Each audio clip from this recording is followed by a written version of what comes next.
In this quick video, we're going to take a look at how you can work with average daily gain on your livestock. When you record livestock measurements and supply a weight, FarmBright will use two factors to determine how fast your animal is growing. It takes the difference in weight between the two previous measurements, in this case 10 pounds, and divides it by the number of days between those measurements, in this case 7. Between these two records, that gets us an average daily gain of 1.43 pounds.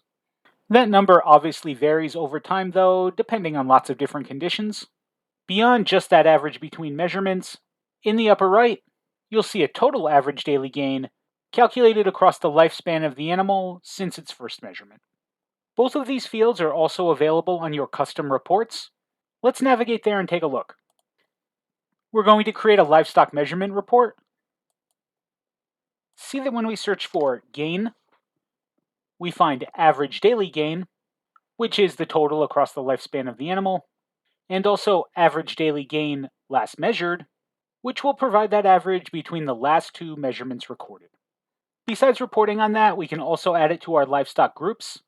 Let's navigate there and see that when we edit the group, we can also add columns here, and that both of these fields are available for you to use.